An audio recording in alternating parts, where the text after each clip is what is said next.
एक ओंकार सतनाम कर्ता पुरख निरपौ निर्वैर अकाल मूरत अजूनी सैभ भंग गुरप्रसाद जप आज सच जुगाद सच है भी सच नानक होसी भी सच। वाहिगुरु जी का खालसा वाहिगुरु जी की फतेह। Dear students, in this lecture I will be telling you how to prepare Venn diagrams in the chapter sets. So Venn diagram is very important topic. इसको समझने के लिए ना you require higher intellectual power. Means दिमाग में सब कुछ सोचना पड़ेगा। मीन्स इंटेलेक्चुअल थिंकिंग की बहुत ज़रूरत है। मीन्स आपको एक जगह दिमाग को फोकस करना होगा। बेसिक स्टार्टिंग ऑपरेशंस इजी हैं, बाद में थोड़ा कॉम्प्लिकेटेड होगा, बट आपको अपने दिमाग को एक जगह फोकस रखना पड़ेगा। सो ये रेक्टेंगल बनाया वेन डायग्राम में, ये रिप्रेजेंट करता है यूनिवर्सल सेट को। उसके बाद सेट ए, सेट बी, ये सेट ए है, ये सेट बी है। अब सेट ए एंड बी का कॉमन हिस्सा देखिए कौन सा है, ये वाला। इसको हम क्या कहेंगे, ए इंटरसेक्शन बी। सो ये कॉमन हिस्सा ना, तो इसलिए हमने इसको ए इंटरसेक्शन बी बोला। सो ए और बी का कॉमन हिस्सा। फिर उसके बाद अगर आपको बोल दे A union B, A union B means ये रेक्टेंगल तो पूरा यूनिवर्सल सेट है। मीन्स सभी सेटों का बाप इज कॉल्ड यूनिवर्सल सेट। आपको पिछली वीडियो में समझाया हुआ है। अब ए यूनियन बी मीन्स ए और बी का सारा पोर्शन, मीन्स ए और बी का सारा पोर्शन ये रहा। इसको हम क्या कहेंगे, ए यूनियन बी। ये हमारा पूरा रीजन ए यूनियन बी हो जाएगा। मीन्स ए और बी सारा। फिर अब ए माइनस बी करना हो तो हम क्या होगा आंसर, वो ज़रा ध्यान से देखना। ये ए इंटरसेक्शन बी, ए और बी के बीच में कॉमन हिस्सा। A union B means A और बी दोनों को इकट्ठा कर दें, that will be A union B. अब हम करने जा रहे हैं ए माइनस बी। ये रेक्टेंगल पूरा यूनिवर्सल सेट होता है, ए माइनस बी कर रहे हैं। So this is set A, this is set B. हमने ए माइनस बी करना है। ए में से बी को माइनस करके, जो हमने पढ़ा था ए माइनस बी का मतलब क्या है, ए में से बी के सारे कॉमन एलिमेंट्स माइनस कर दो और जो ए में बचा, ए में से बी के कॉमन एलिमेंट्स माइनस कर दो तो जो ए में बचा वो ये चीज़ बची। इस पोर्शन को देखो वेन डायग्राम में हम क्या कहेंगे, ए माइनस बी। हमने पढ़ा था ना ए माइनस बी का मतलब क्या है, ए में से बी के ए और बी के कॉमन एलिमेंट्स माइनस कर दो।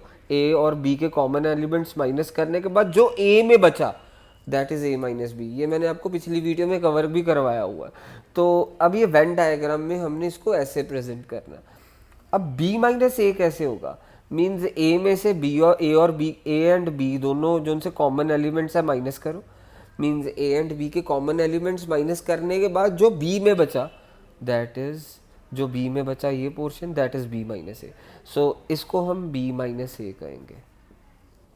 सो ए में से बी, ए और बी दोनों, यानी इन दोनों में ए माइनस बी में भी आपने क्या करना है, ए और बी के कॉमन एलिमेंट्स माइनस करने के बाद जो ए में बचा that is A minus B. फिर बी माइनस ए का मतलब क्या है, ए और बी के कॉमन एलिमेंट्स माइनस करने के बाद जो किस में फालतू बचा, बी में फालतू बचा, बी में फालतू ये पोर्शन बचा that is B minus A.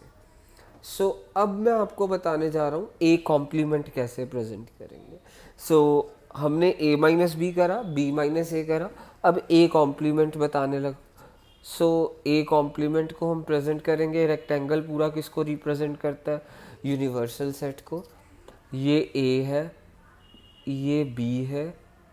So A complement मैंने आपको बताया था यूनिवर्सल सेट में से ए माइनस करो।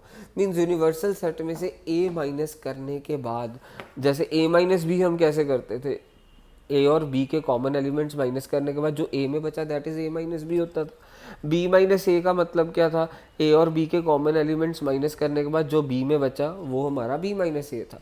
तो यू माइनस ए का क्या होगा, यू में से यू एंड ए के कॉमन एलिमेंट्स माइनस करने के बाद जो यू में बचा। सो पूरा रेक्टेंगल यूनिवर्सल सेट है, यू एंड ए के कॉमन एलिमेंट्स माइनस करने के बाद जो यूनिवर्सल सेट में बचा। सो यू में से हम ए माइनस कर देते हैं तो ये पोर्शन बचेगा पूरा। तो ये हमारा u माइनस ए को रिप्रेजेंट कर रहा है, मीन्स ए कॉम्प्लीमेंट को। तो b कॉम्प्लीमेंट अब आपके लिए इजी होगा। b कॉम्प्लीमेंट का मतलब क्या था, u माइनस बी। तो u माइनस बी मीन्स ये हमारे पास सेट ए है, ये सेट बी है। सो बी माइनस, यूनिवर्सल सेट में से बी माइनस करने के बाद जो बचा, सो आप बी माइनस कर दें, पूरे यूनिवर्सल सेट में जो बचेगा यूनिवर्सल सेट में वो u माइनस बी होगा। दैट मीन्स ये हिस्सा किसको रिप्रेजेंट कर रहा है, हमारा बी कॉम्प्लीमेंट को। अब मैं अगर आपको बोल दूँ, ज़रा ध्यान से देखना अगला क्वेश्चन, तो अब हमारे पास क्वेश्चन हो A union A intersection B. इसको ज़रा ध्यान से सोचना, इसको कैसे रिप्रेजेंट करेंगे। अब हमारे पास ए ये रहा, बी ये रहा, ए इंटरसेक्शन बी, ये पहले ए इंटरसेक्शन बी इतना पोर्शन होगा, ए का ए इंटरसेक्शन बी के साथ यूनियन क्या होगा, मीन्स ए ही होगा। तो मेरे पास यानी इसका आंसर ए ही हुआ। तो बेसिकली इससे पहले वाले वेन डायग्राम्स तुम्हारे को इजी लग रहे होंगे, अब ऐसे वाले वेन डायग्राम्स में ना तुम्हारे को थोड़ा सोचना पड़ेगा। तो इस तरह के क्वेश्चंस को देखने के लिए आप नेक्स्ट वीडियो की वेट करिएगा।